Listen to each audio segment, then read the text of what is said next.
The NES era gave us some of the toughest games ever made. The kind that made you throw your controllers, question your reflexes, and still come back for more. Today we're counting down 10 of the hardest NES games ever released in North America. These are the ones that tested patience, skill, and sometimes sanity. And yeah, a few of these picks might stir up some arguments in the comments. Now, quick note before we start, this list is going to focus only on North American releases, so no Japan exclusive obscurities. These are the titles that North American players actually suffered through back in the day, and I've included a couple of controversial picks just to keep things interesting.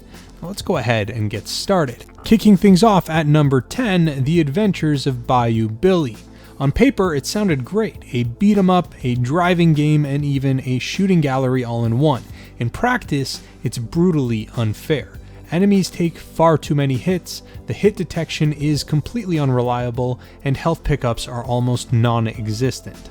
The driving and shooting sections were meant to break up the pacing, but they just make things worse with clunky controls and cheap enemy placements. Even fans of hard games agree this one crosses from challenging to punishing. Did you actually finish this game without using cheats or save states? Let me know below.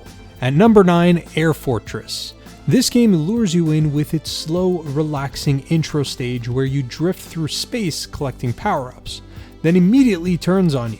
Once you enter the fortress, everything becomes a maze of enemies and traps, and you have limited energy, limited ammo, and the moment you reach the core and destroy it, you have to escape before the base explodes, usually with barely any fuel left. It's a mix of shooter and exploration that demands precision, memorization, and nerves of steel. Be honest. How many times did you blow up inside the fortress after finally beating the core? Number 8 goes to Ikari Warriors, a run and gun that should have been fun, but ended up being one of the most frustrating experiences on the NES. The sluggish movements, constant enemy swarms, and awkward rotary style aiming, which didn't translate well to the NES, makes survival nearly impossible. The game lets you use tanks, but even those feel like death traps. The arcade version had continues. The NES port limits you, so once you're out of lives, you're back to square one. This game is a test of patience more than skill, 100%. Now next up is Bionic Commando, a fantastic idea. You can't jump, but instead you use grappling arms to swing and climb through each stage. The mechanic feels great once mastered, but the learning curve is pretty steep.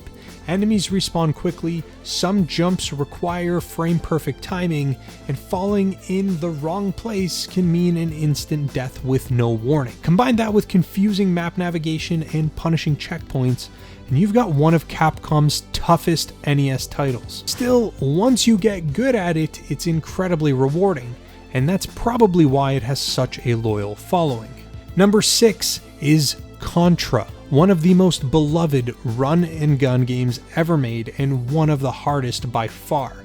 One hit equals instant death, enemy attacks from every direction, and the scrolling perspective shifts constantly between side view, vertical, and pseudo 3D stages.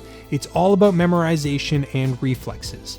Yes, the famous Konami code gives you 30 lives, but even then, it's no walk in the park.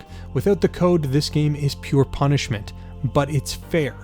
Every death feels like your fault, not the game's. Now, did you ever beat Contra without using the Konami code?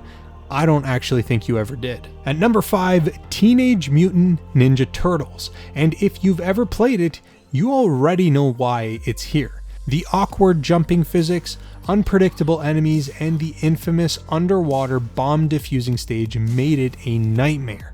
That one alone has ruined childhoods. Tiny hitboxes, electrified seaweed, and a timer that feels impossible. Even outside that stage, enemies spawn relentlessly, and the weapons balancing is rough. Donatello's staff is overpowered, while the others feel nearly useless. So for a game based on such a beloved cartoon, it's shockingly brutal.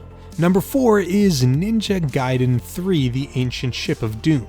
If you thought the first two were hard, this one's worse. Enemies hit harder, respawn faster, and knock you backwards into pits more often. Tecmo also removes the unlimited continues, from the earlier games, meaning when you run out of lives, it's right back to the start. The game's physics are slightly altered too. Ryu jumps differently, which throws off veteran players. The tight platforming and non-stop enemy assaults make it one of the most unforgiving action games on the NES. Which Ninja Gaiden game frustrated you the most? 1, 2, or 3?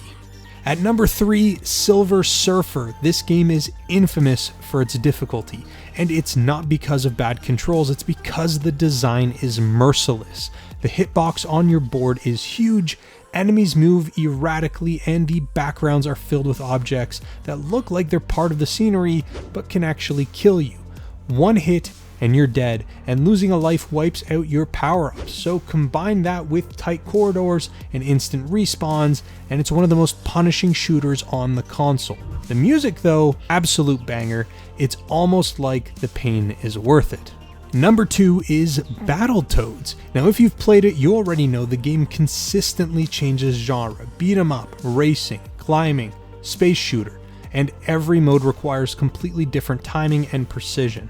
The Turbo Tunnel alone became legendary for ending playthroughs in seconds. Later levels crank it up even further with bottomless pits, disappearing platforms, and instant death traps. Playing 2-player actually makes it harder because you can hit each other. It's beautifully animated, the combat's great, but it's brutally designed to chew you up. Before we get to number 1, an honorable mention goes to Zelda 2, The Adventure of Link. This is probably the most divisive entry in the series. The shift to side-scrolling combat, RPG leveling, and brutal enemy design caught a lot of players off guard. Losing all of your lives sends you back to the start of the game, not the dungeon, the entire world map. Enemies hit hard, magic management is tricky, and late game areas like the Valley of Death and Great Palace test every skill you've learned. Some call it unfair, others say it's the purest test of mastery in the series. Either way, it earns its spot here. Now where do you stand on Zelda 2? Is it a hidden gem or a necessary evil? And finally, at number 1, you guessed it, Ghosts and Goblins. Now this is the definition of Nintendo hard. You start with 2 hits, armor, and underwear, and enemies attack from all angles with near random patterns. Precision is everything, and if that wasn't enough, when you finally beat the game, it tells you it was all an illusion and forces you to play through the entire thing again to unlock the true ending. Every jump and throw must be timed perfectly, and missing one platform can cost your entire run. Brutal, relentless, and iconic, Ghosts and Goblins earns its reputation as the hardest NES game ever made. So there you have it, the 10 hardest NES games ever made, plus one honorable mention to keep things spicy. Now these games tested patience, skill, and sanity, but they also defined what made NES gaming unforgettable. What about you? Which game deserves the title of hardest NES game ever made? Or which one on the list do you think I ranked too high? Let me know in the comments, I'll be reading through your take. But that is all I've got for you guys in this video. Thank you so very much for watching, and I'll speak to you guys again real soon.